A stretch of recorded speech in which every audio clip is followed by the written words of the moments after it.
people. Once again, we urge you to share the feed on Facebook.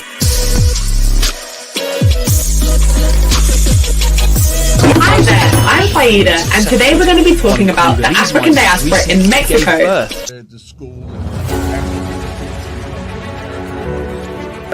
Whether UK likes it or not, I have to leave this country. I became a member and a chief of the Vice Lord all in one day. All these guys wins right out of the north at Midway Airport.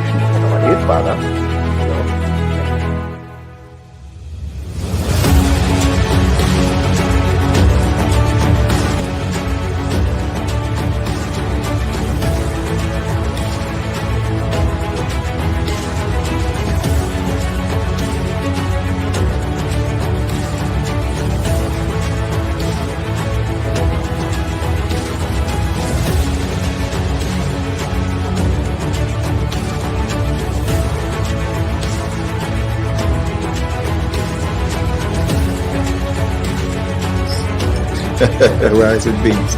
Okay, kids, we have had to come to an end of this beautiful set. It's not about this. This is the inside account of the week that brought the Rainbow Nation to its knees. Right, essentially trying to implement into this.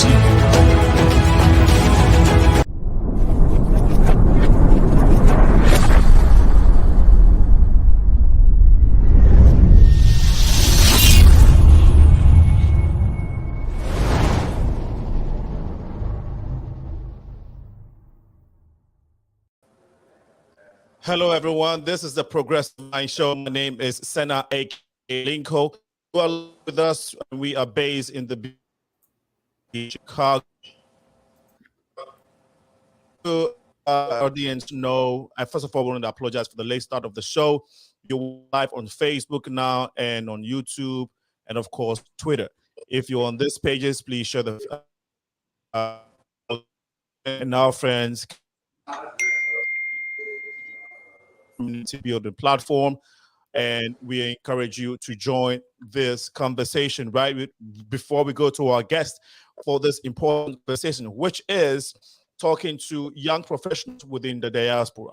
And so I have several groups, professional groups, but these are some, I'll say the main professional groups that have been in the city working with community, with professionals within the African communities, and we are glad to be speaking with them. Some of them has been, I think the Black have not been here yet. So we're excited to meet with them, to interact. So stay tuned with us. We will take up to Mike's segment.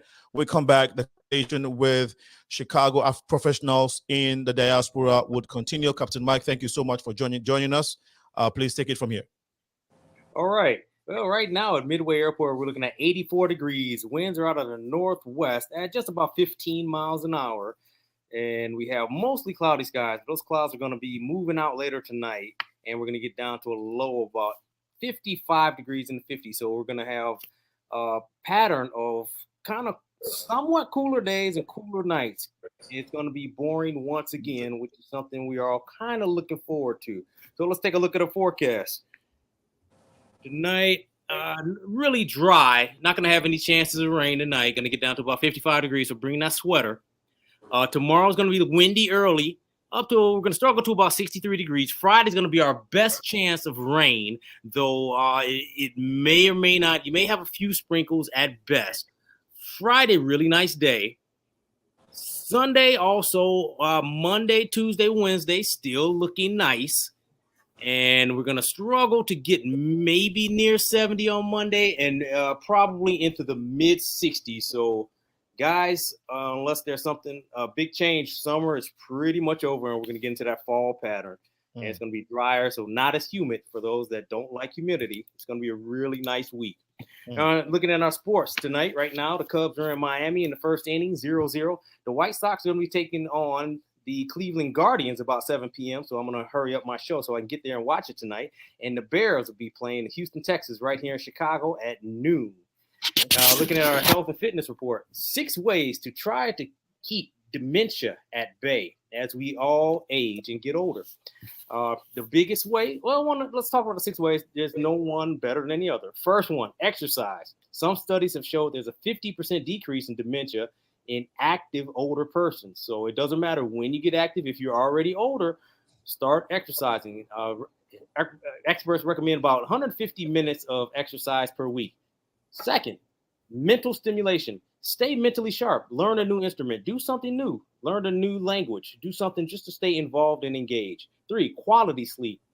Our sleep really flushes out those brain toxins and keeps us sharp. So quality sleep is very important, very important. Stress management.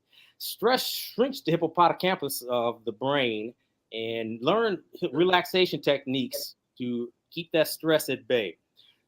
5, social engagement. Social engagement helps us with our memory and cognitive recognition of people. So stay friendly, stay out there, use your social media to stay active and meet people and do things. 6, and very important also, last, eat a balanced diet. Lots of fruits and vegetables, and especially your omega-3 fats. And try to avoid trans fat and saturated fats. And with that, Tina, we're going to go back to you. So much for the updates. We really appreciate it. I know we have been technical today.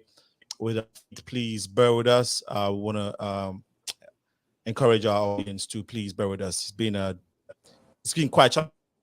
We will skate through this. Captain Mike, once again, thank you. All right. Hey, we'll see you next week. Would go to our guest this evening. Want to again, yes, I see feeds dropping off. We will make it happen. Just bear with us. We will skate through. Today just happens to be a different day. We don't go through this at all. So, well, let me just go straight to our guest, Erica D. Erica D. Black. Is that Dr.? Because I'm seeing Erica and I'm seeing Doctor. So, Erica, please go ahead and introduce yourself, and then we go to Dr. Alim, and then we can go to CHIOMA. David ZIGAH is also here with us. So, Erica, we want to start with you. Yes, thanks for having me. Hello, everyone. My name is Erica. I have lived in Chicago for about almost 10 years now. A transplant from originally from Miami, Florida, first generation Haitian American. Moved to Chicago for a job, not for the snow, but started off the Chicago chapter of the Black Professionals Network here earlier this year with our first ever event in April. Super excited to bring this organization that started in Miami as just an idea and really bring kind of like that same framework and structure over to the Chicagoland area. So super excited to be able to chat with you all about what it means to be a professional here. Thank you so much. Dr. Alim, please. Hello. Hi. Thanks for having me. My name is Dr. Alim. I'm a dentist in the Chicagoland area. I currently work in the public health sector. So I work with a federally qualified health center. It's kind of like a safety net clinic. So it provides a lot of services for low income or housing in unstable persons. So people battling homelessness and things like that. I'm currently here in Chicago, but I'm originally from Miami, Florida, just like Erica. And so I'm a transplant here, and I've been here for about 6 years. And so I'm very excited to be on the Black Professional Network committee and team. And I'm just so excited to network and help build our community. Awesome. Great to hear. Thank you for joining us this evening. David ZIGAH, you are not new. I personally know you, and a few people that I'm on the set probably also know you. But for Erica, at least for the sake of Erica and Dr. Alim, please introduce yourself and your organization. Thank you so much. Hello, everyone, for tuning in.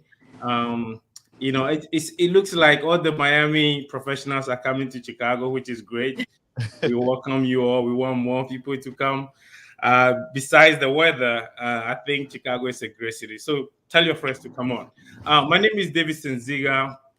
I'm the president of the Ghanaian Professionals of North America. Professionally, I am the CEO of Green Safe Real Estate and Consults. We do real estate, insurance, and financial services. I've been in Chicago for almost 13 years, straight from Ghana. When I get to Chicago, I've seen the gap between the very successful and those who are struggling. That is how GPNA came about, to bridge that gap. And we organize a lot of events, which maybe down in the program we can talk about. But I just want to use the opportunity to welcome the Miami people to Chicago. Thank you. Yeah. Thank you for a great intro. And we'll go to CHIOMA is the president of the of NAPA, which is Nigerian American Professionals Association. CHIOMA, let me now do the introduction for you. Hello, everyone. Good evening. I'm CHIOMA MADUKO, and as Sana mentioned, the president of the Nigerian American Professionals Association, also known as NAPA Chicago. I'm a Chicagoland native, and I've lived here all my life. I am a Nigerian American, first generation American citizen. I'm super passionate about volunteering and giving back to communities that have just poured so much into my life and my development as a professional and as a person, and super interested in learning more about how I can make the world a better place. And I found those avenues through groups like NAPA Chicago, and I am ecstatic about being here and just talking more about what it's like to be a professional in Chicago and working and volunteering with community groups. Thank you so much for a great intro. We will go to Abla Commissioner.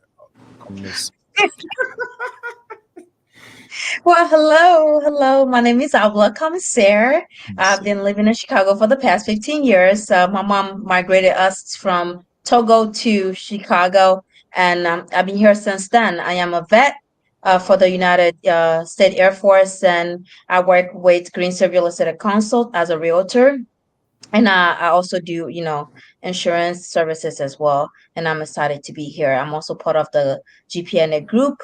I moved straight from Togo to Chicago, and for some reason, we got embedded into the Ghanaian culture. So even as a Togolese, I'm very much heavy and as a volunteer, as a participant into the Ghanaian culture, just because my tribe is really, is also part of Ghana and another part of Africa. So I've been here since then, and I love being here, and I'm excited to be here. Thank you. Awesome. During the show, if you want your friends, family to follow what is going on, you can share the feed. You can go on your phone, search for Progressive Minds, and share it on your page so your family and friends can also follow us. And I'm very glad to have you on set. It's always refreshing to see fellow professionals who are dedicated to go beyond themselves, to go beyond their basic needs and work for the greater good. Is always inspiring, because there aren't too many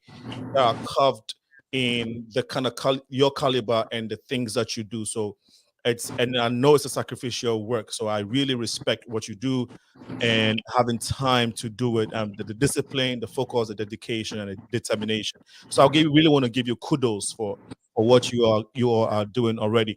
Let's find out from, since the Black Professionals Network are first on this set. Let's first find out. So you said Chicago, so that means there is a national network, and this is the Chicago branch. Is that correct? Yes, that is correct. And this has been in existence for now nationally. How long has it been in existence? Yeah, so the Black Professionals Network started off in 2014 as kind of just like a get together or a roundup of Black professionals in Miami, Florida. I think when people think of Miami, they don't think of Black people.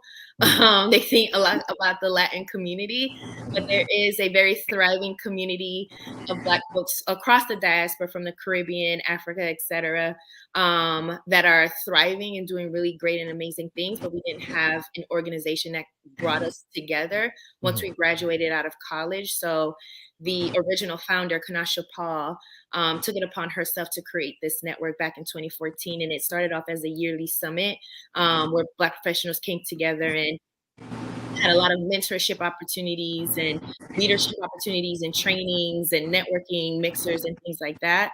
And it has since grown into now 3 chapters. So HQ kind of branched off in its own, and Miami became its own chapter. Chicago has its own chapter, and LA also has a chapter.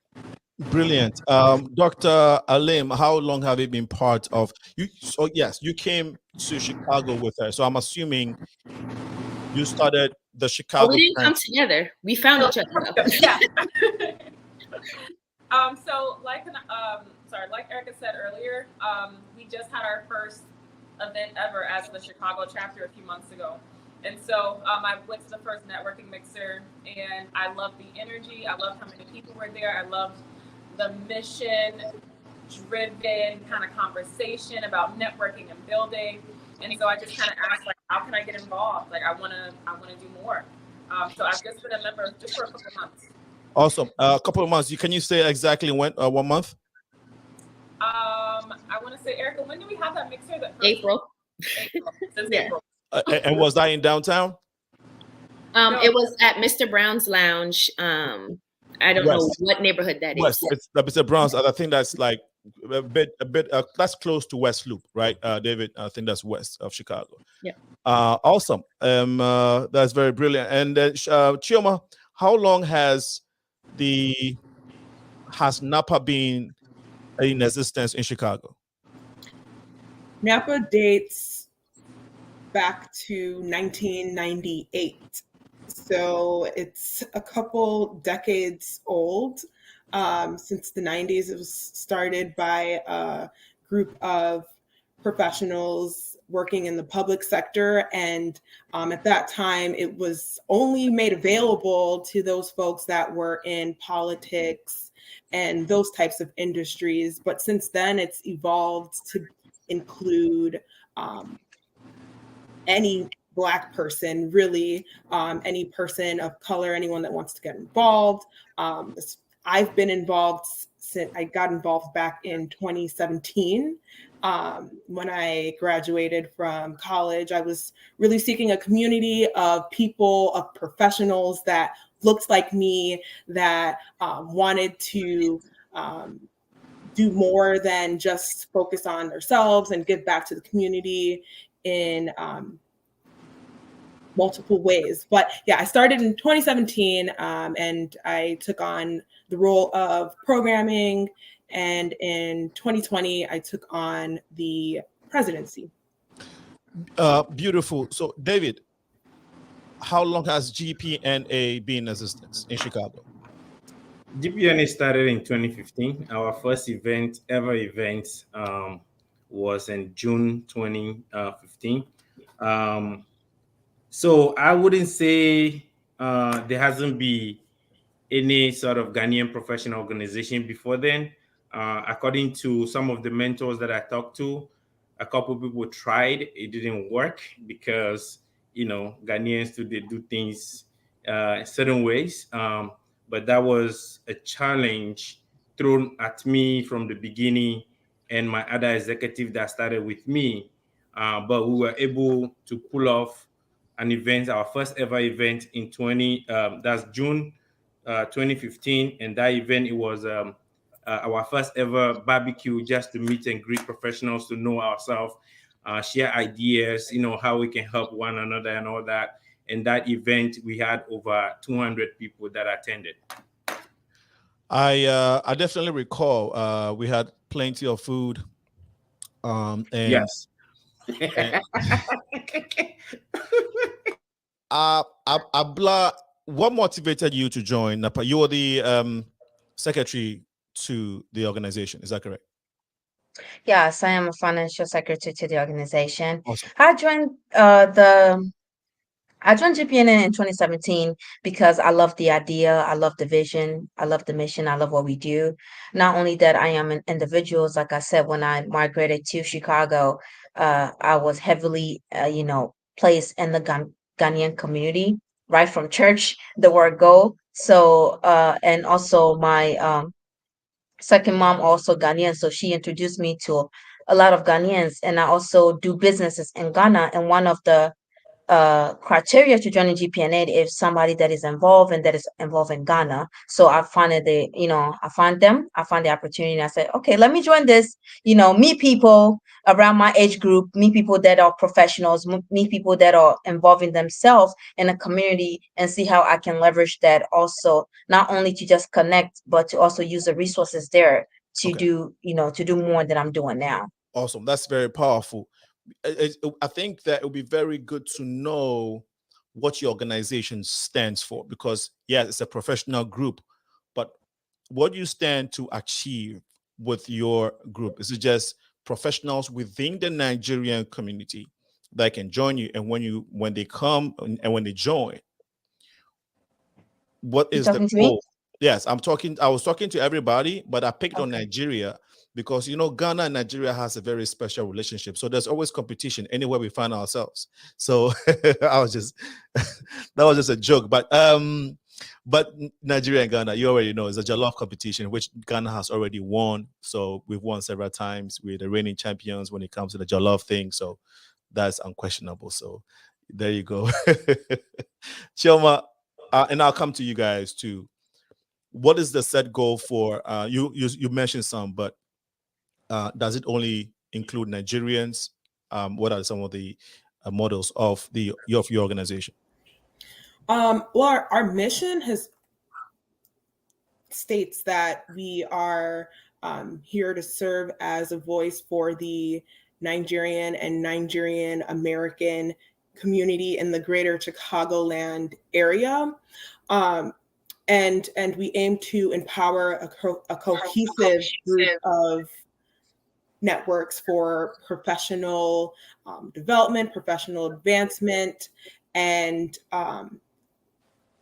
community advancement. Yes, thank you.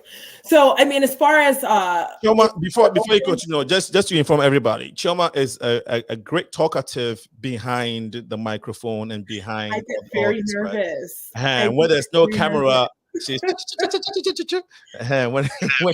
in front of camera, then she becomes camera shy. So she's not a shy person. Just don't be fooled with all of that. She knows what. Thank you for that pass there and covering me. However, as far as us being open to other people beyond Nigerians, we do have, and we have always had African Americans that have served on the board since 2017, and that's all that I could really speak to. We do have other Africans that always show up at our events, but as far as the planning committee, we have had African Americans and mainly Nigerian Americans and Nigerians that serve on the executive planning committee. David, so your group is Ghana Professionals of North America. So it just speaks to that. So, but if you may want to take a few seconds to break it down, just like CHIOMA did.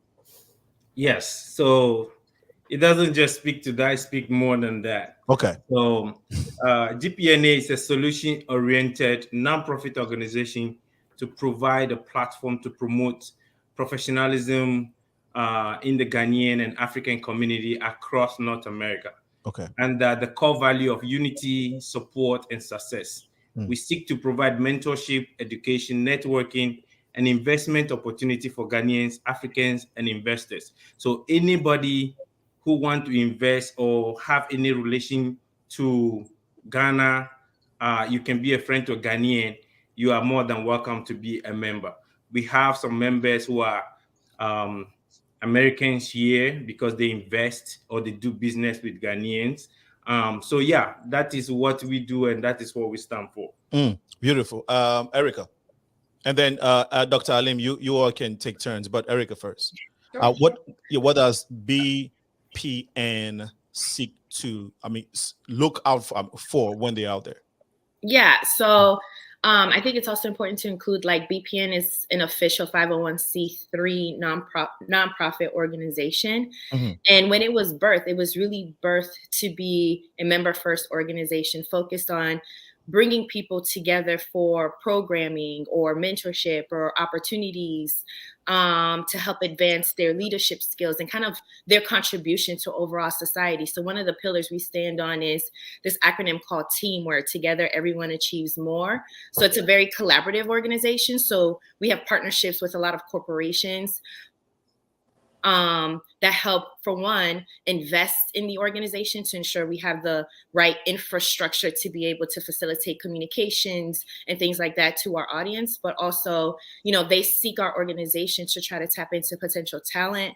It's ample opportunities for people to find high paying jobs. Specifically, we're really focused on making sure that these roles and responsibilities provides equity to our community. And then it's not just meant for Americans. I mean, like I said, I'm first generation Haitian American, so is the founder of the organization. And Miami is just a melting pot of a lot of different cultures. So, you know, it's all about just celebrating Black and how beautiful it is and how we can build equity together. Okay, I don't know if Dr. Alim wants to add to that, but I think what's running in my head is that if you say Black professionals, you may have said it, but someone would probably also associate it with the African American community. Yeah. So, right. So, is there a professional group mainly designed for the African American community? If you can elaborate on that, Dr. Alim. So I think that's the kind of the beauty of Black Professionals Network. Because, like Erica mentioned, Miami is such a melting pot, and it's such an example of how all types of Blacks can come together and kind of build with each other. So I'm African American, but like Erica said, the founder is Haitian American. And so I think at a certain point, it becomes very beneficial to understand that, like, once we are here in America, Black is Black is Black is Black. You know what I mean? So I don't think that there is one specifically, or maybe there is, I'm just not aware of it, of African American professional network, but Black professional network is kind of just like an umbrella. Wow. Black people. It was founded in Miami, and it has branches across the nation.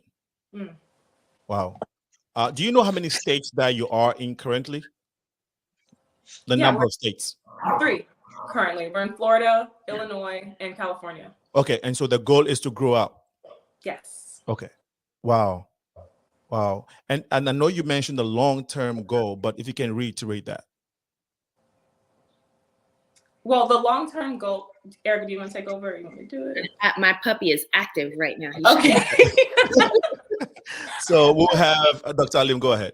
Sure. The long-term goal, or like our ultimate mission, is to impact 1 million Black professionals across the nation. So like that's our goal. Like if we can build that type of community, we will have, you know, achieved what we set our sights out to do. So yeah, really just trying to connect 1 million. Okay, so you want to have a population of 1 million members? Yes. 5 years, 2 years, 3 years, 10 years?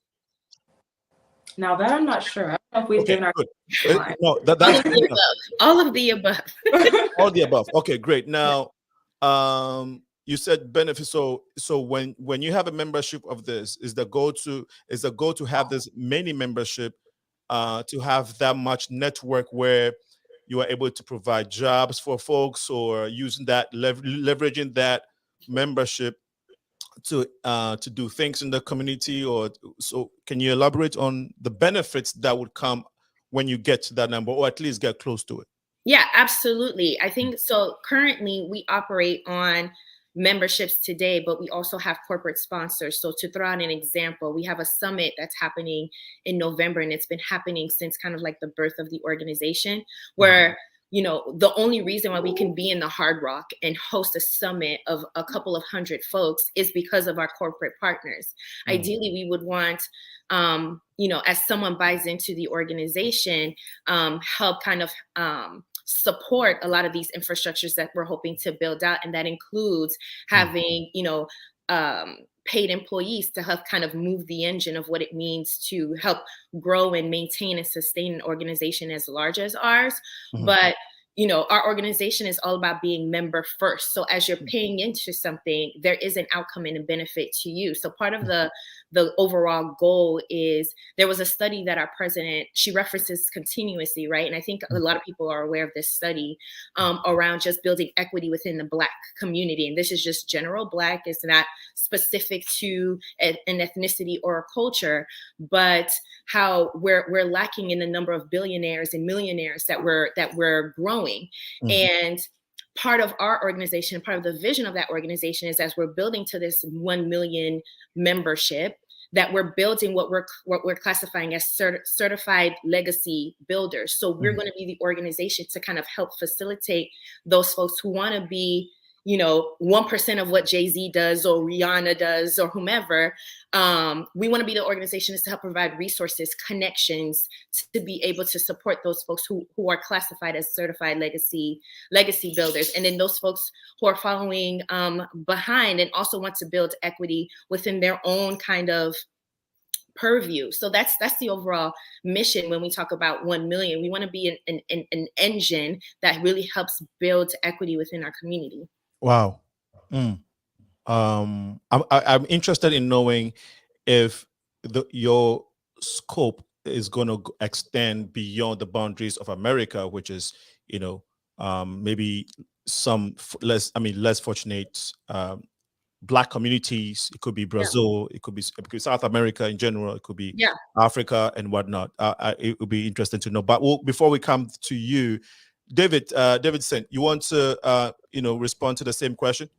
Yes. Go ahead, and then we'll go to CHIOMA, please. Abala, please feel free to comment if you have a thing to say, so that I'm not skipping you. Okay. Okay. All right. And Dr. Alim as well. But David, go ahead. Yes. So just to add to what I stated earlier, as I mentioned, GPNA is basically the name as it stands is beyond what it says. We do more. As you can witness, GPNA also came up with an idea called the All African Networking Event. Mixer.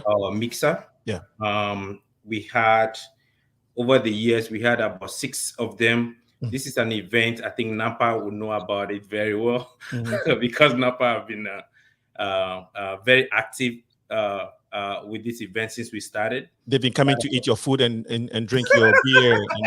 Yeah, so that is one of the ways, we bring other Africans, diasporas involved. Okay. But besides that, we also partner and help with the U.S. African Summit with Dr. Kamanzi. If you can remember, I was one of the speakers. African Youth Entrepreneurial Summit, we also help with that.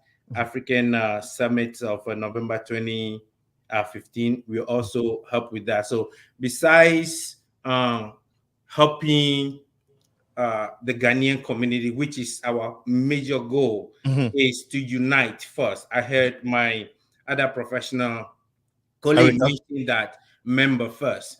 Our goal is unity first, because there's a lot of things that go on behind the closed door that is bringing with the Africans behind. So how can we come out with the tools, mechanism, the strategies to bring some unity? And they say unity is strength. So our first priority is to unite, then grow as individual professionals, come together, help others to also grow. As I said, GPNA, besides the success or the unity we built, Alinko, you are a witness to our first ever event. Besides the unity we built in the Ghanaian community, the unity we are building in the African community through the African networking event, another event that we have done, we also extend beyond the North America. We, on several occasions, we organize food drive, clothing drive, toy drive, educational materials that we send to Africa, especially Ghana, to distribute among the needy. Even just last year, because of the pandemic, we didn't do much activities. We went online. What we did was, every month we'll come out with a program to educate the community, how to start a business, how to here or in Africa, how to financial planning, health issue, all sort of topic to help young professionals or to help professionals advance beyond the COVID, beyond the COVID. Right when COVID hit, we started this program and we've seen a lot of success here within our members, within the community. And also in addition to that, I think just last year, there was a tidal wave in Africa, especially in the Volta region, where the sea swept, houses, swept out people, houses flooded, everything. The GPNA was there right on the news. We distributed food item, educational item to these communities to support and things like that. So besides the membership, the community, we also extend beyond the diaspora. The diaspora. That is so powerful. CHIOMA, you want to respond to the same question briefly? Because my concern is, David, you've been doing this for about 8 years. I mean, 6 years, 7 years? Yeah, 7 years. And then, Erica, your group just started. CHIOMA, would you say it's been about at least 4 years since you took over as president? CHIOMA, is that accurate? Your microphone is off. Oh, I took over in 2020 as the president. Okay, 2020, but you joined in 2017. Since your being involvement, I think what I'm concerned about is, have you guys seen, as being leaders of this powerful young groups or young professional groups, have you seen increase in membership? And if so, how is the participation, enthusiasm to help the group grow? Have you guys seen or experienced that? Let me start with CHIOMA, and then Blanc, you can come in. Let me know if you want to make a comment, if I didn't mention you, or if you want to respond to what somebody said. It's very important that we because again, I might miss you, but I might miss you, and it's not intentional. So please just draw my attention, and then we'll let it flow like that. Please go ahead, CHIOMA. Sure. So, I mean, since 2020, our goal, especially during the pandemic, has been to keep the community connected, keep professionals meeting one another, and create a platform for people to come out of their houses, especially since the pandemic. And that hasn't necessarily increased membership, but it has maintained the people that before the pandemic used to come to our events, and even people that are new to Chicago are seeking and looking for a community to belong to. So our group, our organization, by continuously hosting events, just like David said, we also went virtual during the pandemic,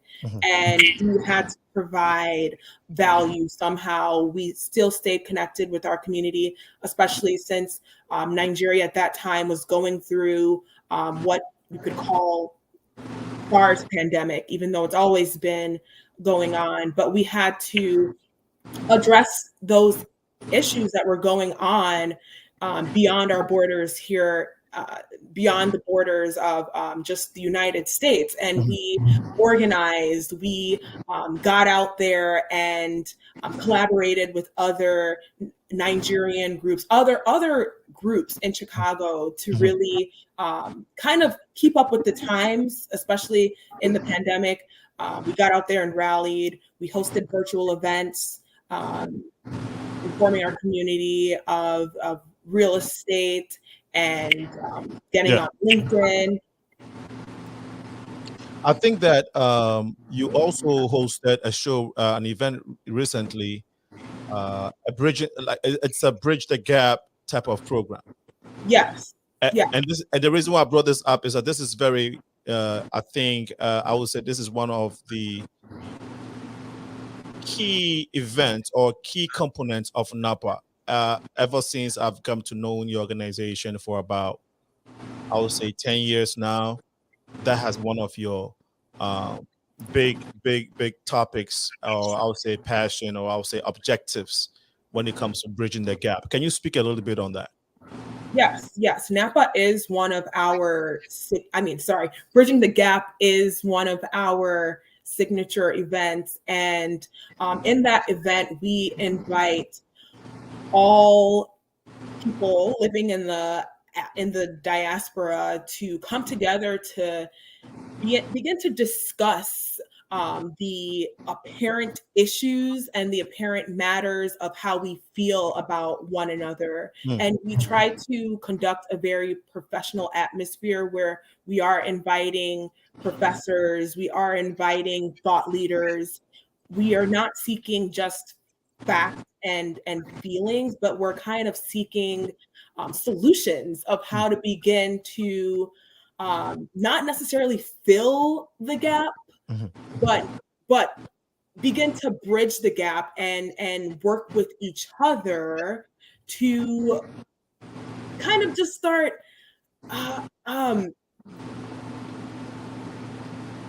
doing what we need to do as a people, as more so a Black people. Right. And we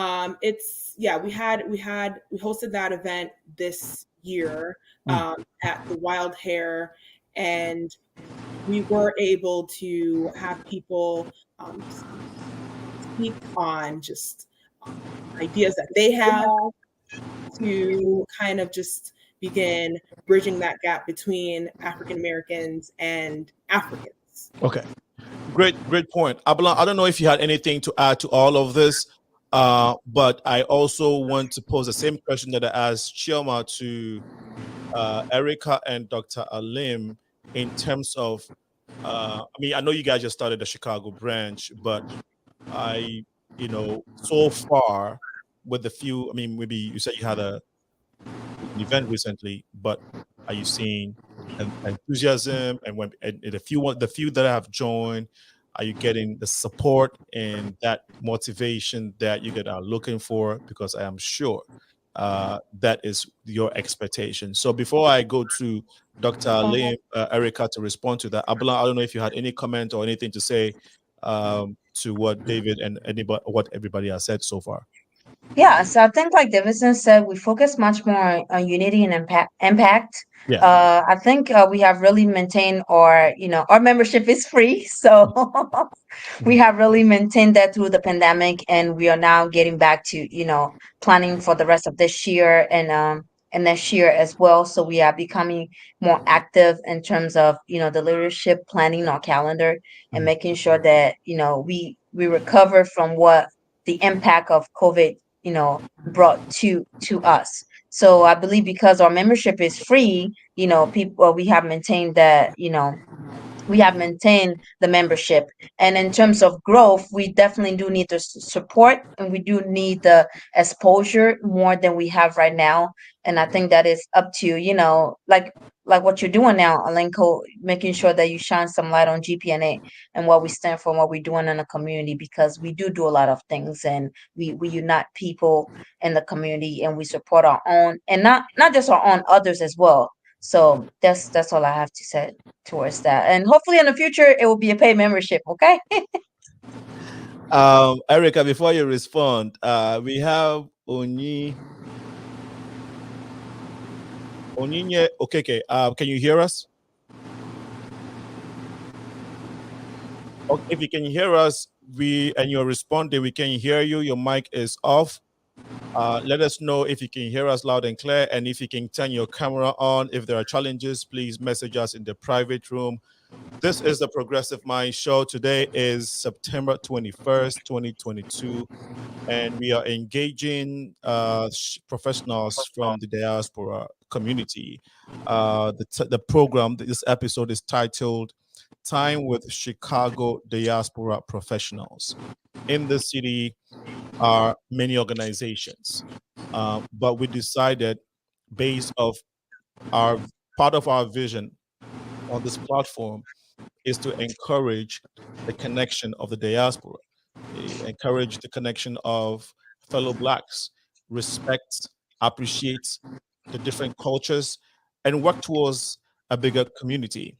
And so again, we have different organizations, but it's very important that as Black people, as Black professionals, regardless of where we're from, if we have made it, especially those who have made it, or those who have achieved the American dream and even beyond, we seek to attain and to work towards things that are greater than us, issues and matters, looking at our communities to see how we can be involved, how we can change our world, how we can change our communities and make it better. And so we've identified these young professionals within the diaspora. So one of them is NAPA, which has been in existence for a long time, Nigerian American Professionals Association, and the GPNA, Ghana Professionals of North America, and then finally Black Professionals Network. We just connected recently at a Black-owned company, Sip and Savor, and we said, let's have a conversation together to see what we are doing and how we can find synergy in working together for a greater good for our community and for humanity in general. So this is why we're here. If you just join us on Facebook and on YouTube, of course, we encourage that you share the feed with your friends, and our friends can be part of this community building platform. That is simply what this is, and that's what we strive for, engaging in dialogues such as these that can change our world a day at a time. So please share the feed, be part of the conversation. Our phone lines is not working currently. We will fix it so you can call next week into the show, but for now you can send your comments on YouTube or Facebook. It will come, we will read it. Feel free to be part of it. We'll go back to our guest this evening to engage us, and let's go to Erica and Dr. Lim to respond to the question that I asked earlier. You want to run that question back? Yes. So my thing is, first of all, have you had few people join since you started this group in Chicago? And what is the enthusiasm like? Yeah, so the great thing about our president and founder of the organization is that, she's been through the trenches and she knows what it means to build an organization like this that's super targeted to members of our community who are looking for resources. So we set realistic goals and expectations for ourselves. And in our first year of fully launching this chapter, it's really about building awareness and educating more and more folks within our demographic around what it means to join our organizations, how we plan to serve them, the type of programming and resources that we can make available to them on a national level, but also in the local level. Like, how are we going to curate programming specific to needs in Chicago? Because Chicago has different industries versus in LA or Miami. So, in our first ever mixer, we sold out on RSVPs, and we had a lot of folks join just over the excitement of this organization coming about and wanting to learn more. And we've since had mixers every other month. And I would say probably out of the 4 or 5 that we've hosted this year, we tend to get a member every time that we're able to convert and bring on board.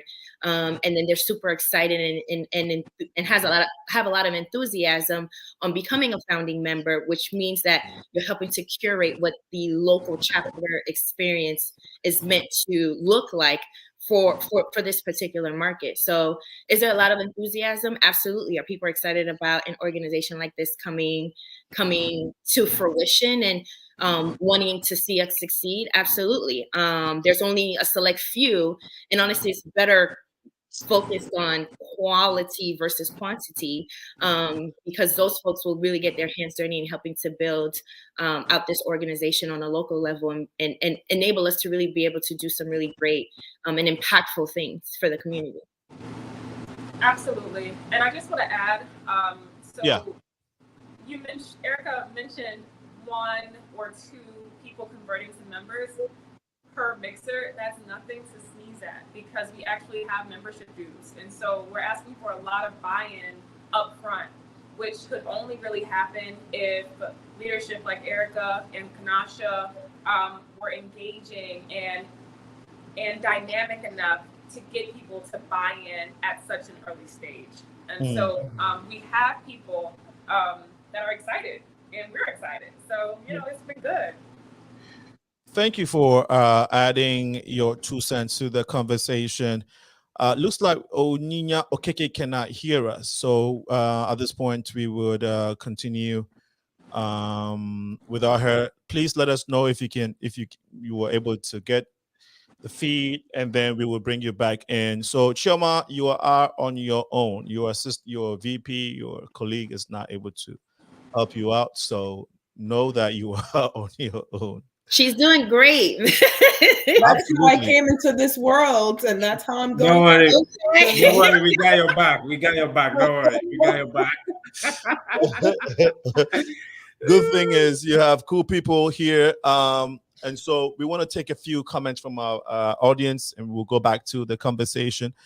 Very well said, Senna. Always inspirational and bringing people together. Thank you so much, Ashia, for your powerful comment, and also helping folks that are dealing with domestic violence. If anybody know a person that is dealing with this, Ashia's organization, Empower FPN. Ashia, I have not completely, slightly forgotten the name of your organization. Can you please text it in the comments so I can read it?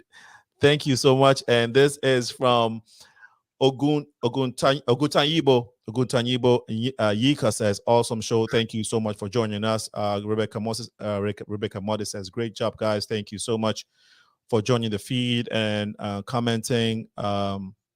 Maggie Lubia, this is awesome. Our appreciation, Maggie. Thank you so much.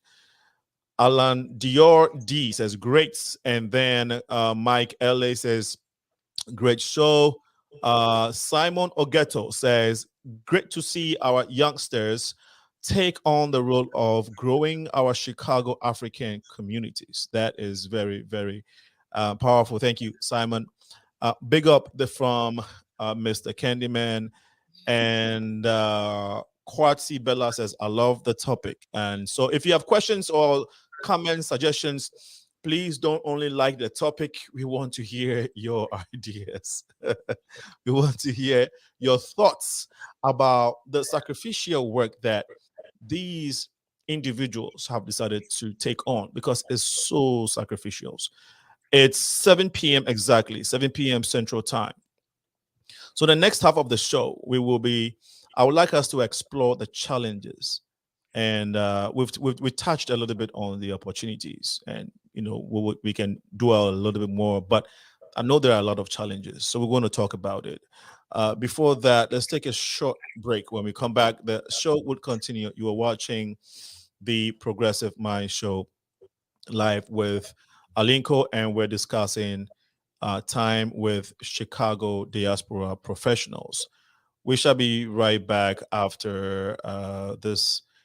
Anytime I want to play a commercial, it would be a challenge. Now, check out this beautifully made artistry of coffee tables made from a combination of recycled tires, jute ropes, wood, and fabric to suit your style. Yes, we make to order. These coffee tables can help you make a statement in your bedrooms, offices, and living rooms. But remember, we only ship within the USA and Canada after shipping cost is paid. Call Jasper Designs on 1-306-203-2650 or email us at doduyayra@gmail.com. Follow us on Instagram at Jasper Love, or follow Pearl Yara Agboka on Facebook. Don't be left out. Please place your orders now.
Welcome back to the show. My name is Alinko, and we'll go straight to the professionals that are representing NAPA, GPNA, and Black Professionals Network. These are brilliant young men and women. Some are single, some are married. I'm not sure. I just made that up, but you know. But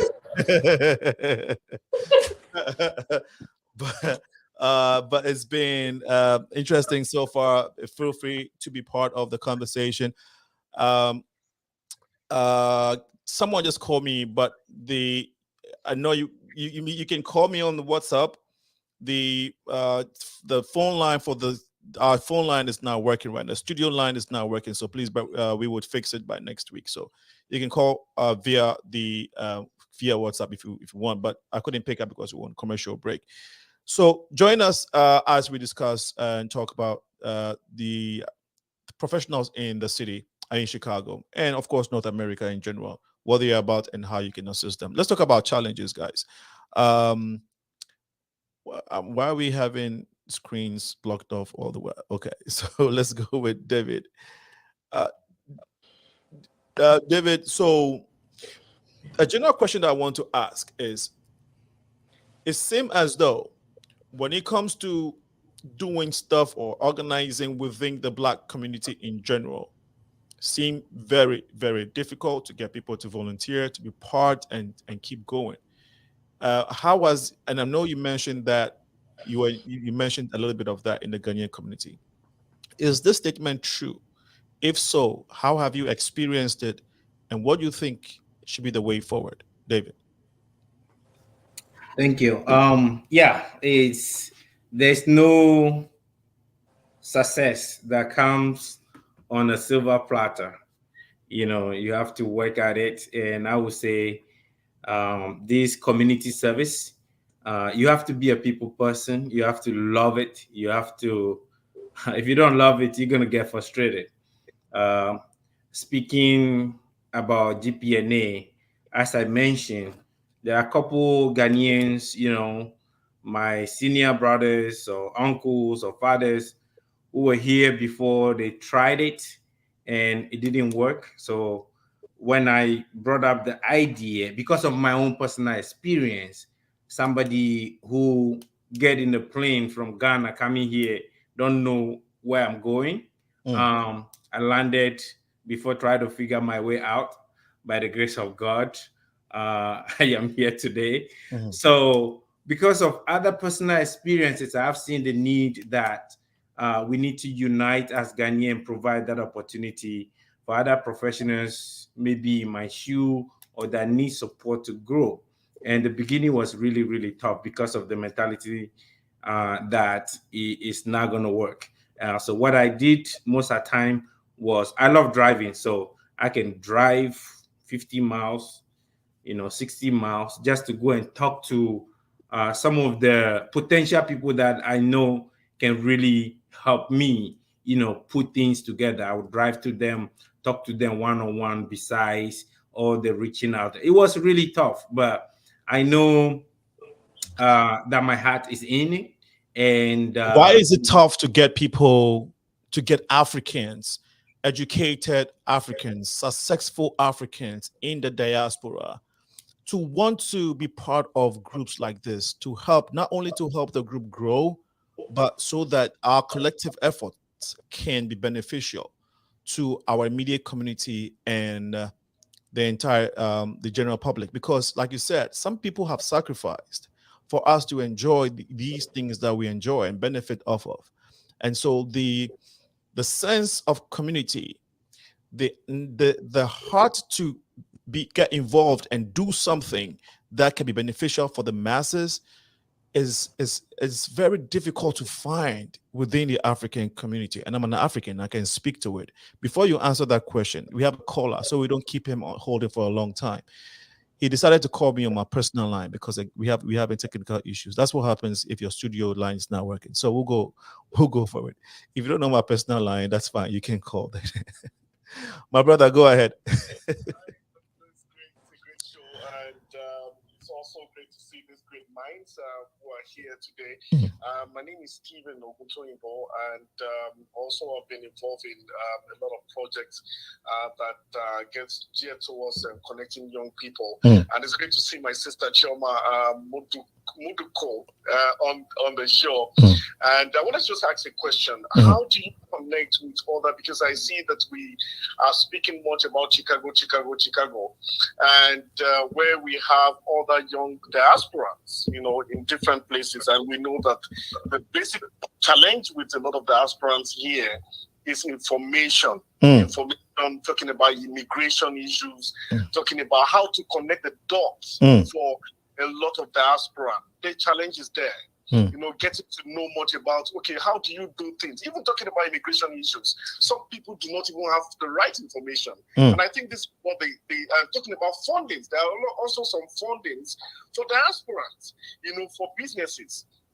So most of all this information, young people don't have it. And I say that it is only Chicago.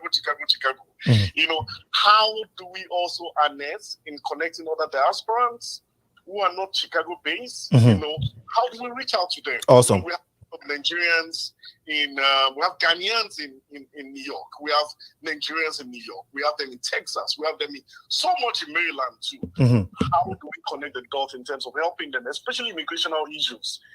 Most of them don't even know the basic information about immigration.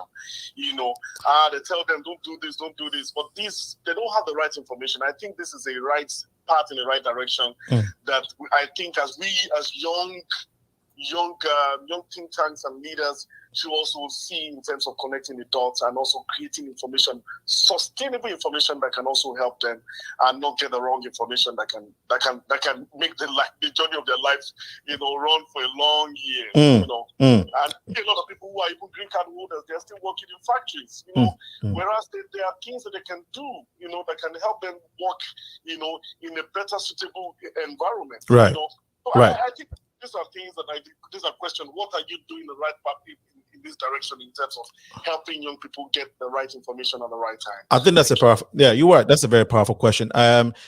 Erica has been smiling. I think because she's been smiling, so I'll have her respond. Everybody else was listening keenly, but I saw the smile, the smirk at least. He is a joyous person. I didn't finish. Like, if that's her resting face is smiling, come on. Okay. Well, I just thought the smile meant I'm ready to respond to this question. I can take if she's not ready. You got it. Okay. Okay, after you, Davidson, then. Okay. All right. Thank you, my brother, for the concern. I think the same concern that I have when I first, moved to the United States. I landed in US, not knowing where I'm going, right? I landed in New York, and the same idea. Where are our people? Where is the helping hand? Where is the information information that I need to get settled, to get the right direction as to what I need to do, where I need to go? I mean, I brought green card, but I just don't know where to go. That's one of the problems that GPNA is funded on. I can say proudly that since the start of the organization, we've organized a whole bunch of programs, at least about 6 immigration programs. What we do is we bring immigration lawyers or people who are experienced or have done or gone through paperwork and have an experience, personal experience. We link them out with people that have immigration issue. I personally mentored about 3 different young folks who came here on asylum kind of thing, and they were, they have a special place for them. I took them in, mentored them. Right now, 2 of them have graduated from college. So this is something that GPNA is focused on. As you mentioned, this organization, as you can, Ghanaian Professionals of North America, the aim is to have branches all over North America. I can say proudly that about 6 or 8 cities right now are following our footsteps and are also developing and having the same vision and goal as we also have here. Even next year, one of our program topic is immigration. So GPNA, we've been doing our best to send the information out there. We want to do more, because in life, whatever it is, the age, the time is building up. You have to keep doing more. Otherwise, you'll be left behind. Alinko, let me come back to the question that you asked about why is it a problem in our community. Based on my experience, I would say it's just two things. Two things. One, individualism. Two, past experience, right? I've talked to a lot of people, not only Ghanaians. A NAPA president can, even if you can ask Dr. Ewa, he's my good friend and mentor. I talk to him one-on-one. I go to him, ask him questions. What is going on in the diaspora, the Nigerian community? I talk to Dr. Kamanzi, Mr. Kamanzi, is my good friend. I talk to everybody in the diaspora that are our senior brothers or uncles or fathers and things like that, just to learn what really is going on. I can tell you for sure that individualism is killing us. That is also another reason why GPNA is founded. Just for me, let me go to the event and show off and have all these things. No, that is not how it's supposed to be. If it is like that, this is why the Chinese, the Hispanic community, and other diasporans are leading and taking the city over, because they support one another.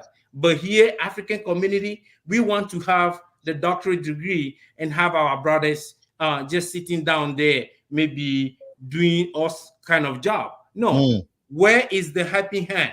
Hold your brother's hand, hold your sister's hand. No, this is the way to success. The information, as my brother preached on, how can we disseminate the information to our brothers and sisters to know that, okay, this is the opportunity. This is how you make it. We talk about education. Last time I was talking to a couple kids from Ghana, trying to come to school here. You know, do I have that information when I needed? No, it wasn't there. We are making progress, but we need to do more. So I would say that that spirit of individualism, we need to kill it within our diaspora, within our community. If we kill that and unite as a professional organization or unite as a diaspora, we can do more. The second is experience, as I said. I talked to a bunch of people and they say, oh, you know, like, let me just take Ghanaian community for instance, because I belong to the Ghanaian community. Okay. Good or bad, I own it. Okay. So let me take Ghanaian community for instance. I talked to a couple professionals that are doing very, very well. You know, I've seen them, I get connected to them, I say, wow. Then I was like, okay, so why there is Ghana first, you don't come? Why is this? You don't do this? Why you don't? Then they'll say, you know, the way they do things, you know, he doesn't want to be part of it because they've done this and that and that and that. And that. Then my question is, what have you done to change that? What have you done? Just because maybe in the past you have been treated bad, or you wanted something, or you want to go to school and one person didn't give you that direction. Now that you get to a successful place because of that experience, you don't want to give the opportunity to the young one. No, it shouldn't be like that. So that is the other reason why, you know, there is a challenge for the professionals in the diaspora to move forward or help one another, which is really, really killing. And we have to work together to eradicate that. And that is one of GPNA's goal. We've done much. We've done some, we have some progress, but I think we need to do more. That is why we also came up with the All African Networking event, learn from them, other professional organizations, so we can share ideas and see how we can definitely solve this problem as a diaspora, solve this problem as African. So our next All African Networking event. We'll come to that. We'll come to that before you put your next mixer. I know that is that I know you have an event coming up, so we'll have time to share that. But great point, my brother. Thank you so much for sharing. Anybody else wants to respond to the callers' sentiments, questions, remarks? Anybody else wants to comment on that? Yes, finally, I was using the sunshine, but it went away. The screen is a little bit brightened. But just to piggyback on what Davidson mentioned, we can is, hardly you know, see you now. We can only see like your scarf, literally. Okay. Can you see me? Just to piggyback on what Davidson mentioned, it's definitely the mentality, right? The informations are there. People are, making effort to put the informations out there. While the information is being brought, it needs to be, one, appreciated, because once you appreciate something, it just automatically grows. And two, giving,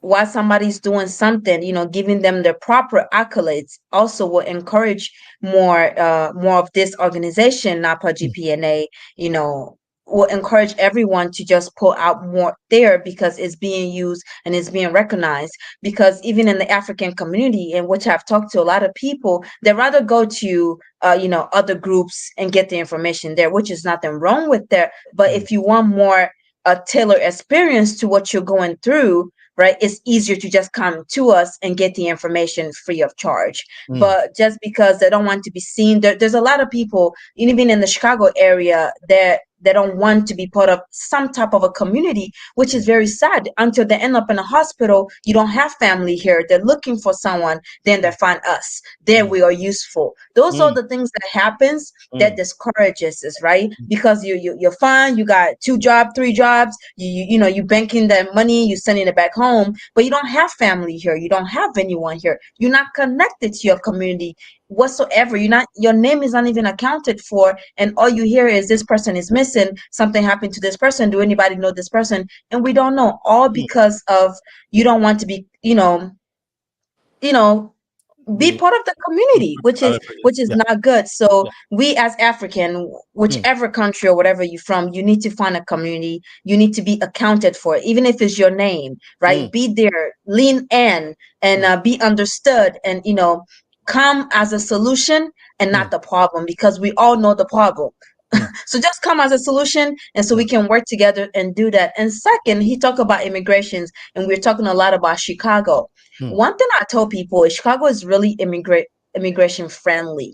Chicago has so much to offer someone that is moving from Africa or any other part of the world to Chicago. It has programs, scholarships, as Chicago really is on the map of helping people establish themselves. So that's how come, even if you're looking now from this podcast or other program, you might see that Chicago is upfront, because it does have a lot to offer, and it's a big city, and Chicago also have experience with immigrations. So that's how come you may see much more from Chicago than any other state out there, just to put it on there. Because because the state is a sanctuary state, and the city as well. So yes, and it offer a lot of help, and offer a lot of sanctuary, offer a lot of informations, and free informations, and free help to immigrations. So that's how come I always advocate for Chicago, just because it has a lot to offer. So that's something people migrating to US may not know. They might go to other city, but try to target big city as well, just because they have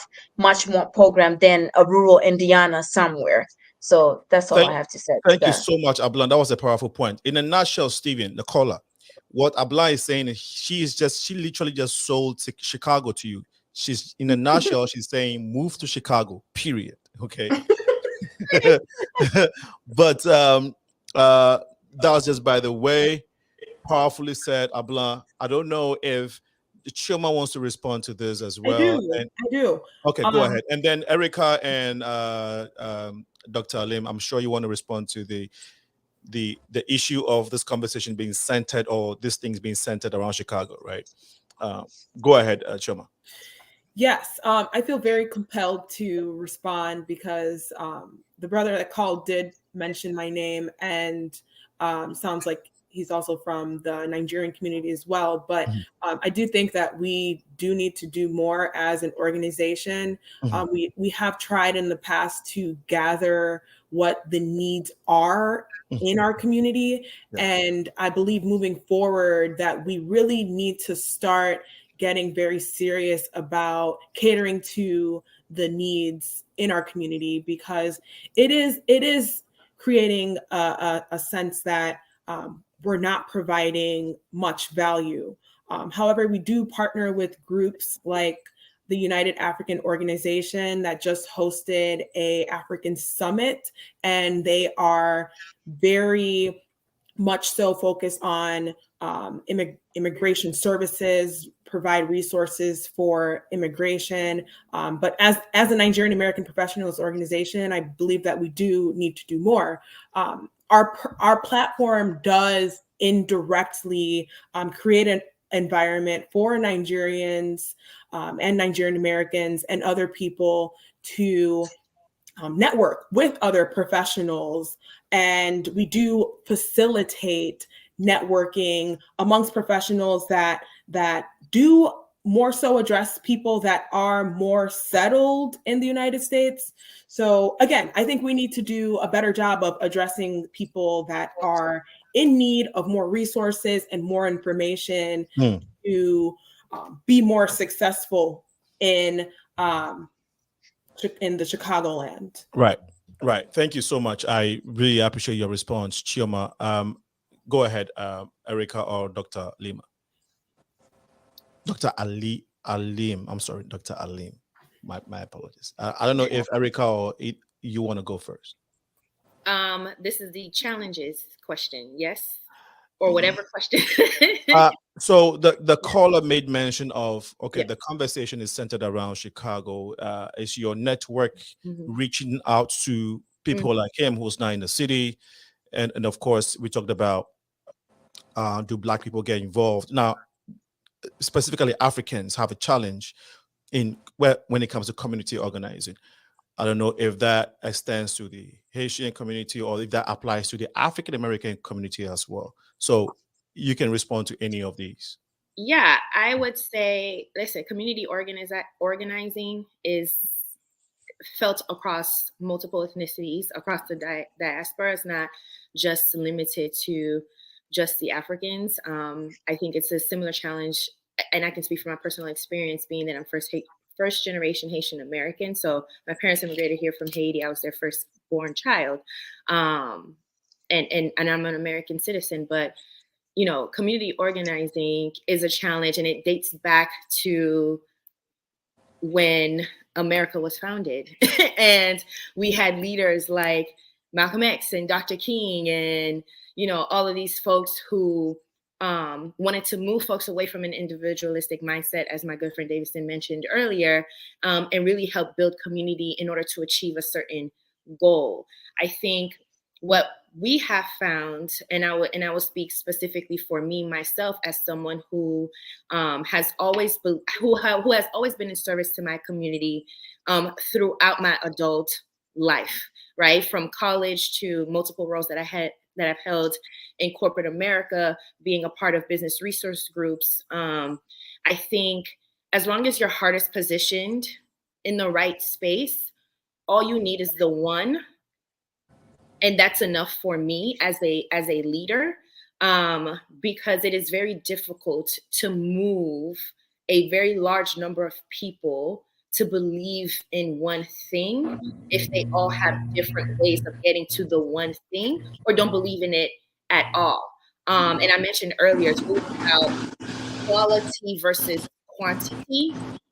That I really like to focus on, because I do think that as leaders, if we begin to get too big, then it takes a toll on the shoulders that we have, and then those shoulders that we stand on to continue to build these types of organizations to really make an impact within our communities. But it is a community thing. It's not specific to one particular ethnicity. It's across the diaspora, and it's something we'll continue to see for generations to come, and it's things that we've seen generations past. So I do think all of our hearts are positioned in the right space to be able to make the impacts that we seek, and we can just have faith that that impact will spread across as many people as we can. So I just wanted to leave that little nugget there. And just how I face the challenges. I will say for BPN specifically, when we say we're members first, it definitely helps us curating programs for the needs of those members, because you can imagine as Black Professionals Network, we touch a lot of different people. So being a member first organization helps us to cater our ideas and our mission and our vision to the needs of those members. And as we continue to expand, as those member needs change, then we will flex and help to facilitate and fulfill some of those changes. But I mean, there's so many issues across the board that we can talk about that, and I do think for us, because we're kind of focused on that kind of helps us be able to target what we need to in our short-term view, but also build long-term strategies for the future. So do we want to go beyond just America? Absolutely. Like I said, this organization was built off of people who come from immigrant families. So we do have a world view, absolutely. We just want to be focused and catered and structured for our members first. You're on mute. I'm sorry. Yes, you're right. Dr. Alim, I don't know if you have any comment or any additional point to make. No, I think she said it beautifully. Okay, thank you all. And if anybody has a fan where you are, can you please turn it off? Because I think we're getting that feedback. Thank you for sharing, guys. When it comes to this community organizing thing, the sense of community, I have a thing to say about it. In as much as I agree with everything you all said, including Erica, and I think that it's important to say this. And anyone that has been watching the Progressive Minds, is following us, I always say this, that when it comes to community organizing, the African community, our Africans don't do so well. And I can speak as an African. Caribbeans are maybe guilty too, but we can get to that later. When we come here, as David said, I don't know if it's a spirit or that attribute that we have that makes us feel like I'm okay. I'm okay as long as I have mine. I'm okay as long as I have a 9-to-5 job or have a car, I build my house. As long as I can meet my basic needs, nothing else matters. That attitude we have has been killing us. I think it's part of the reason why Africa is underdeveloped, because when some of us make it up to the top, it's difficult for us to develop that trait or that attitude. It is in us, but for some reason, we've tuned it off. To pull others up, it's very, very difficult for us. Why so? I do understand. Some have ascribed it to poverty. That because when you're so hungry, all you care about is you want to feed yourself, and once you have it, you're not thinking about anybody else. So some have actually has ascribed it to poverty. Now, that's another conversation to have, but it is a fact that when it comes to us organizing or us joining groups, Africans, especially those who have, so on the continent, I know that's our problem. That's one of our problems. And here, when we come, and even the diaspora, we show that attitude. There are a lot of very smart and successful Africans here who can donate, even if they cannot be involved in, let's say, GPNA or NAPA. Their resources can help them move their vision and their objectives forward. But they wouldn't, because of that spirit of individualism. I have a lot of money. And I think we take so much pride in showing off our wealth to the point where we don't seem to see the light in sharing what we have, what God has blessed us with others, and forgetting that if we don't work towards a better community, when it crumbles, because we are in it, we suffer. We will be part of the crumbling.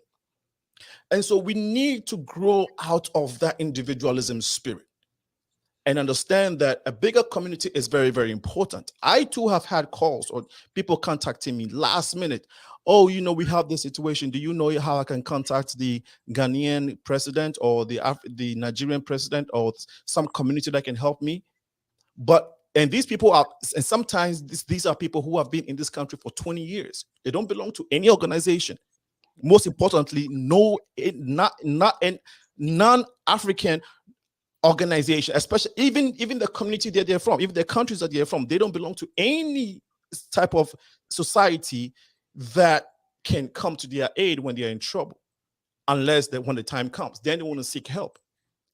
So that the attitude that we have had is something that has been our part of our problems, and nobody's going to come and solve it for us.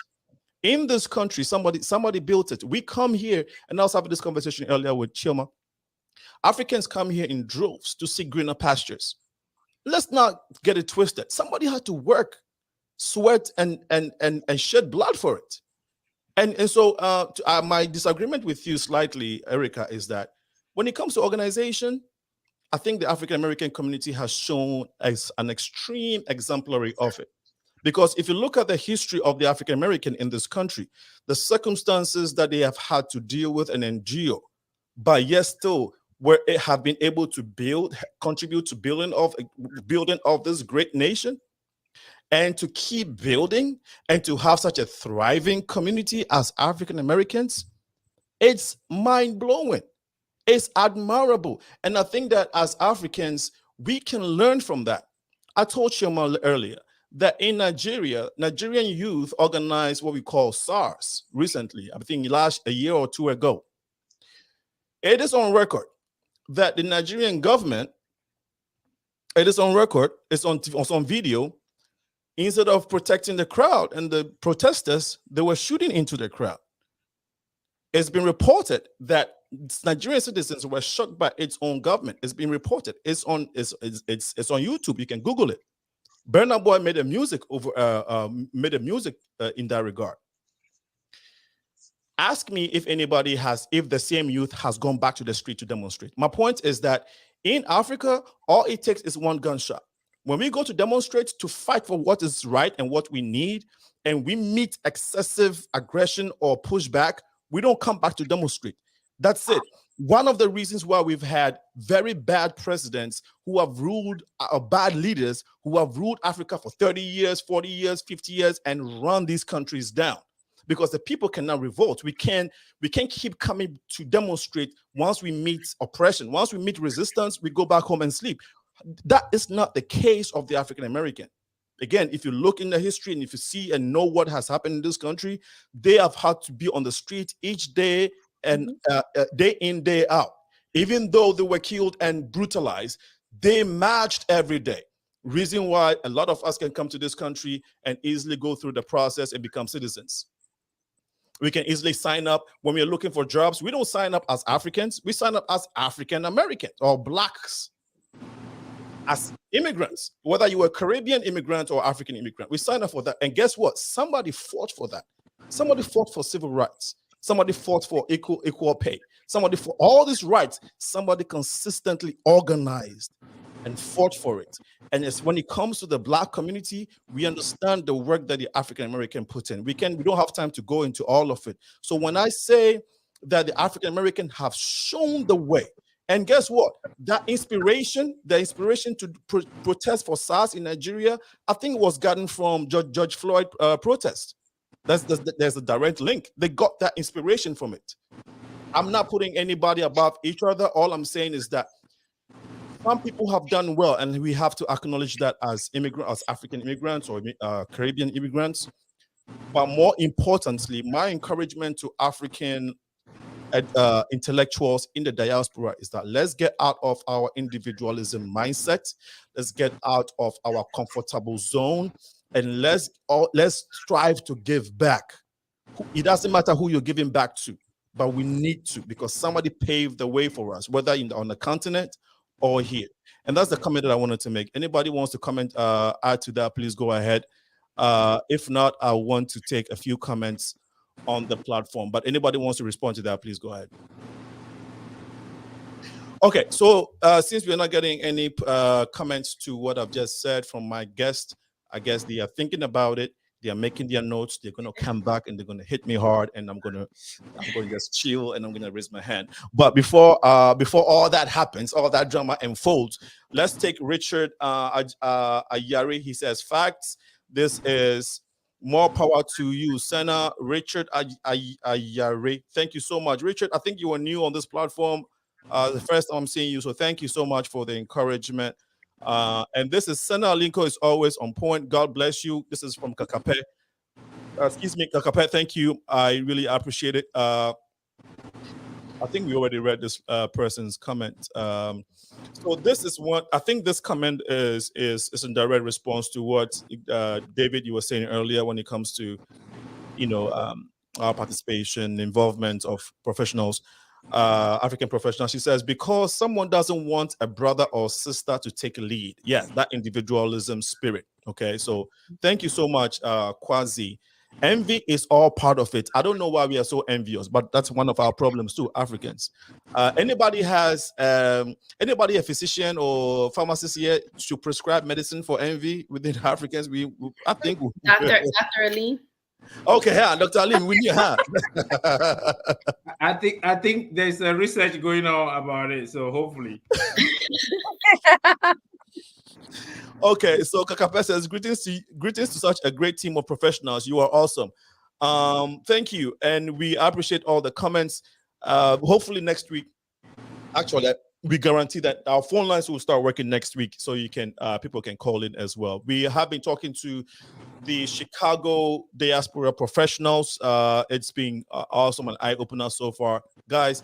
These young ladies and gentlemen are doing a great job. We only have one gentleman here. You see, can you believe it? You see, that's we a problem. need more. Yes. We need more. David, in your group, in your team, Where are they? Where is Omar? Where's Omar? Omar's supposed to be here. One of my great friend that supports very dedicated to the community. He should not be here. I talked to him earlier today. But we're gonna bring more. And I also find that when it comes to a lot of these things, this organizing things, the women take charge. They are always involved. Where are the men? We are supposed to be the leaders. We are supposed to be in the forefront. CHIOMA. Ladies, I will not let you. CHIOMA, how many men do you have in your team? I've had men that are upset and that have expressed that there's no men in our group leading. There's not enough Nigerians in our group leading. It's up to you, especially speaking to Nigerians. If this is the Nigerian American Professional Association and you want it to be led by Nigerians, speak up, speak out, share your ideas. But we don't have that. I mean, so CHIOMA, you were saying that you've had men in the group, in our community, in your community, saying that they don't see men leadership, right? Yes. So why can't they be the example? Why can't they take charge? The men that are saying somebody should lead, you be the leader too. It's my point. That's why you have to be solution driven. That's what I'm saying. How are they telling? That's one of my problems with my friends, my professional friends. How are they telling you to? How are they complaining to you all the time that they need men leadership, and that's exactly who God has made them. God has made us the leaders, and they are looking to you and complaining there are no men leaders, and they are there talking about it. And I'm sure they are professionals. Everybody is busy. Nobody has time. From time immemorial, nobody has ever had time. It takes sacrifice. It takes foresight to see and look at the next generation, to consider the younger ones, to consider a greater good, to want to sacrifice and dedicate a piece of your time for the betterment of those that are around you. Let's go to some of the challenges. So CHIOMA, I really want to challenge the men in your community and in your group to help you, because your vice is also a female. Is that correct? Correct. Your secretary, is your treasury a lady? Our treasury is a male. Okay. How many board members or leadership? The leadership team, how many are you? There's 6 of us, and 4 of us are women, 2 of us are male. Okay, thank you. Last year, I think we were an all lady board, all women board. That's the whole point. That's the whole point. David, how many men do you have in your leadership team? We have 3. Okay. So out of the 3 men, 3 men, 3 females. Okay. So Ghana is showing the way, guys. I mean, to be honest, I mean, once again, I mean, once again, the competition between So their Nigeria Jollo and Ghana. price is better. Is that what you're saying? Okay, I heard. Let's not go there, please. Alinko, Okay, I let's would go say to. that Yeah, go ahead, David. when Boye was NAPA president, he did very well. He's my good friend. I think he might be listening. I would just encourage him to inspire more young Nigerian professionals to take up the mantle. Indeed, it's not easy, but it is doable. It is doable. So I think when Boye was president, he did very well. So awesome. NAPA, we encouraging you guys. Come on, let's get it together. I hope I will see more of the NAPA guys at the next event. Yeah, we're going to talk about some collaborative ideas in a moment. Erica and Dr. Alim, what is the leadership structure looking like?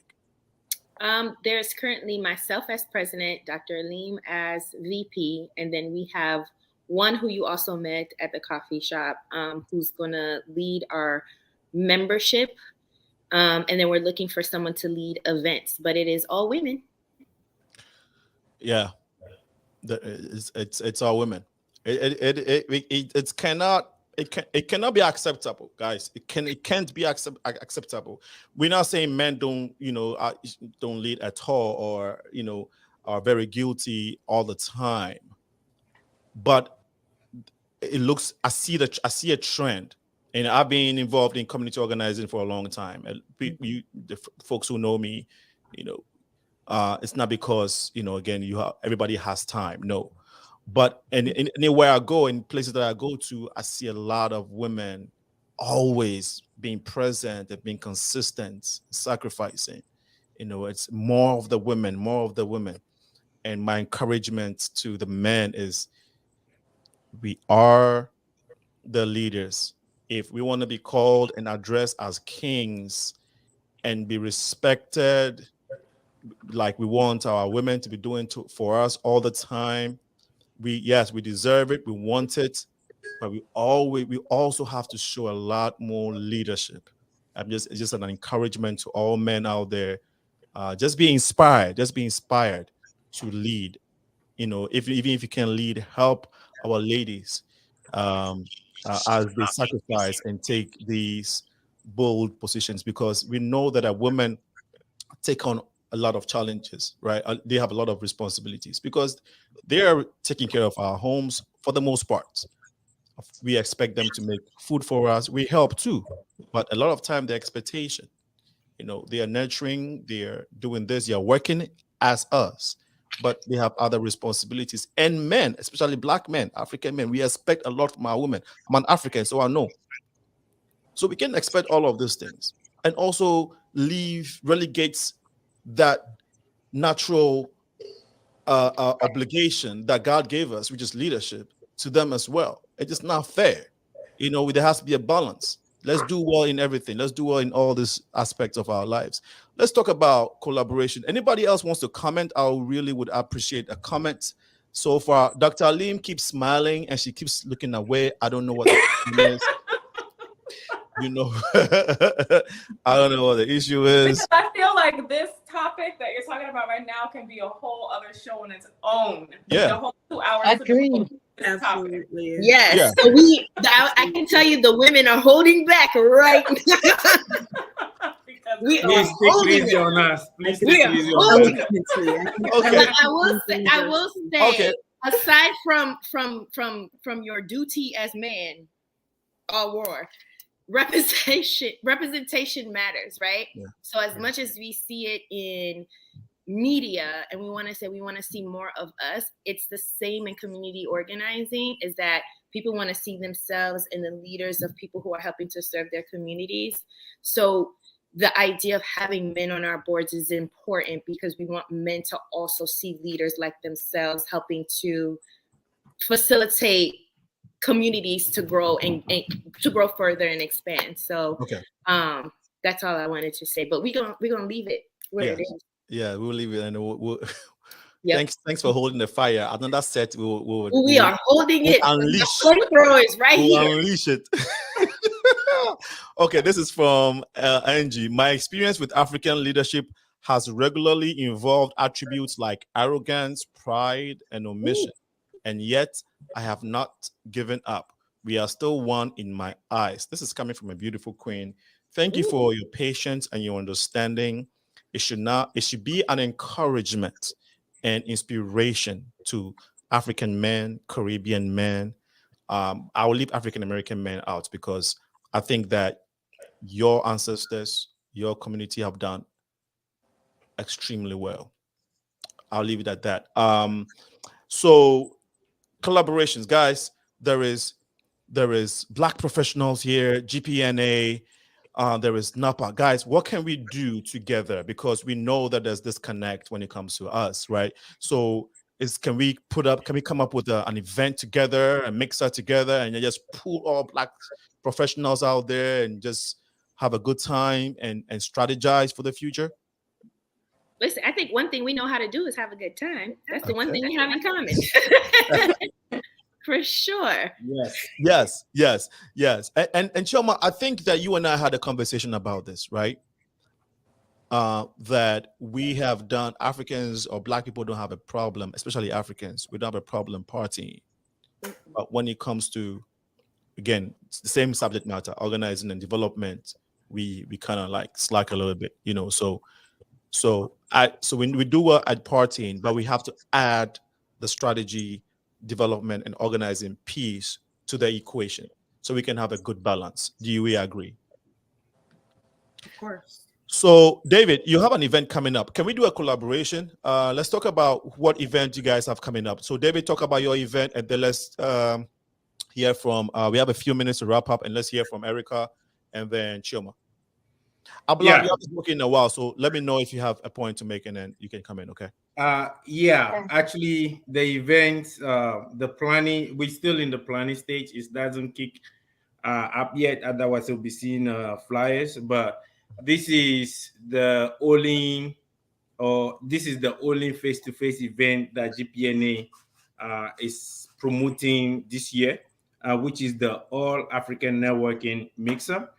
As I said at the beginning, we've been having these events from years just because of the pandemic. That's why we had a break. We had about 5 already. This will be our 6th one.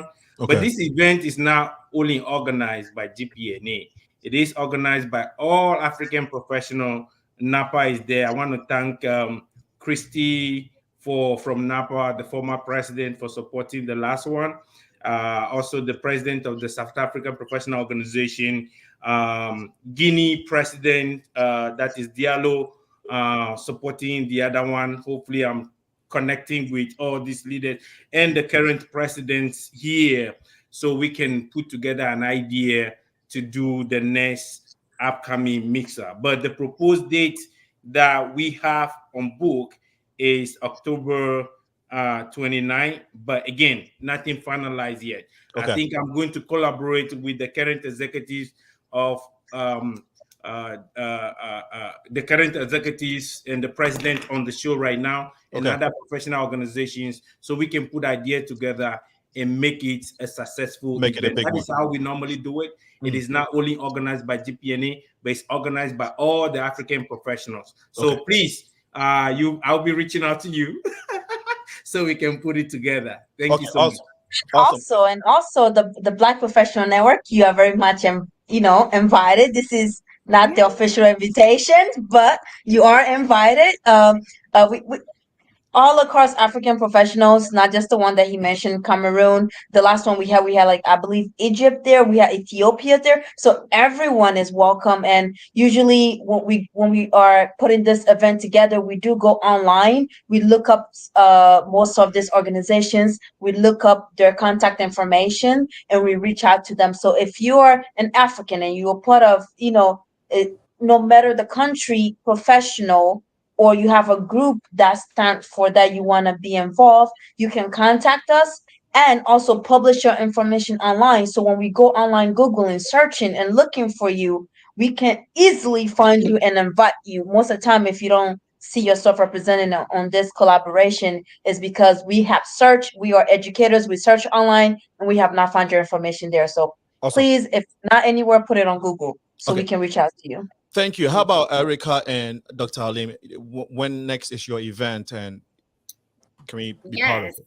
So most importantly, we have our summit. Our summit is November 9th through the 13th. It is held at the Hard Rock in Miami, Florida. Anyone can visit www.mybpn, that's B as in black, P as in professional, N as in network.org. And there's more information on that site on how to join, more information about our organization, and then more information about the summit, where all professionals across the diaspora are welcome to join us in sunny South Florida. It'll be a good time. It'll be a time for us to connect, network, advance ourselves, and most importantly, just break bread and talk over a cocktail potentially in Miami. So that's that, and that's where a lot of our focus is on that summit. And then for the local chapter, we're hoping to host a mixer prior to the summit sometime in October. So stay tuned for that. Follow us on social media. This October coming? Yes. Okay. So we will have a mixer. More to come as we try to lock in a location to have that mixer. So more details to come on that. But yes, super excited to be able to see you all. Everyone's invited to please come and help and support. All right. Thank you so much. I guess we'll have to follow up with the social media pages and websites so we can all keep in tune. Thank you so much. CHIOMA, when is anything coming up?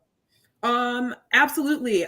Just to kind of like address the collaboration aspect of things, we have a huge and major goal to reestablish relationships, build new relationships, and just like establish long-term partnerships with groups across the Chicagoland. I think like throughout the past few years, we've been just so kind of involved in what we're doing and just keeping the organization alive and relevant that we have sacrificed building those absolutely necessary relationships. So that's something that I've already created lists of groups of organizations that we will be reaching out to. As far as the upcoming events, we have elections taking place this Sunday, September 25th at 5 p.m. in the South Loop. Please do follow us on Instagram at NAPA Chicago. That is N as in Nigeria, A for Apple, P in professional, A for Apple, Chicago. And that's our handle on all social media sites, NAPA Chicago. We also have a website, napachicago.org, where you could stay up to date with our upcoming election that's coming up on the 25th. We are looking for interested professionals that are looking to get involved on an executive board team. And we are having an informational session taking place on Zoom tomorrow to provide some more information on who NAPA is, what NAPA is about, and what we are looking forward to getting taking place and getting done in the upcoming NAPA year, which begins October 1st. Okay. And that is when we start celebrating Nigerian independence. Okay. So that is a big event that we typically have that celebrates our independence. And this year we'll be celebrating that on September 30th at Iyanze. So everyone can come out and Iyanze, the south side or the north side? In the north side. Thank you. The north side location, Iyanze, September 30th. And that we have not, well, we planned it out. We will have flyers available for that. So just follow your page, right? Yes, follow our page, NAPA Chicago on Facebook, on Instagram, and you can join our mailing list if you just email napachicago@gmail.com, and we send out regular emails each month to keep the community involved and up to date on what we have going on. But up and coming, we have the elections taking place this Sunday. We have our informational tomorrow night that will be held on Zoom for anyone that is open to learning more and wants to learn more about our organization. And tomorrow we'll be also talking about what we have coming up for the year. So please do tune in and follow us on all the social media sites. You are eating into our time, so I'll send you. Hopefully men are contesting at this time. I mean, we are open and we are more than accepting, and we need that representation of the men in our community. It shouldn't be just a representation. It's a must. It's a need. It's a necessity. This is what we ought to do. This is what we have to do as men. And so African men, we have to show the lead. We have to show the way. We have to sacrifice. This is a challenge to those that are sitting on the fence and watching.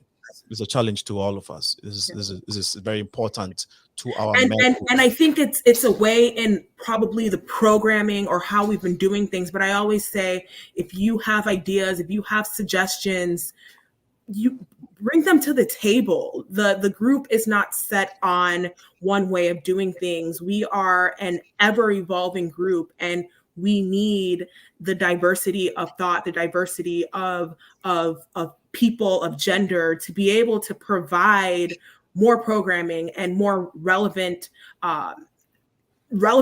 for all genders, for all people. Okay, thank you so much. I was trying hard to end the show at 8, but as we would have it, CHIOMA decided not to. We have to try. I decided to speak. We have to try. We have to try. We have to try to end at 8. Over there, we got one. You've got 30 seconds. Well, let's do it. Okay, let's make it happen. Let's try. Okay, great. This is good. Good work going forth. Dr. Gail Frazier, thank you so much for your comment. Prakwesi says we ought to learn how to support each other, encourage each other. The notion of let's watch him do it has not been working. It's rather unfortunate that we are always negative when our colleagues are trying. The pull him down syndrome got to go. Definitely got to go. And this one is from we are invited to broadcast the event. Okay, so my you have to create a federation combining your and collaboration with each other. So thank you so much for your comments. We would have to end the show at this point, so we can't take last comments. Thank you all for coming. We would do this again for sure, I promise. On that note, this has been Alinko with the Progressive Mind Show. Have a wonderful evening. God bless. Bye-bye.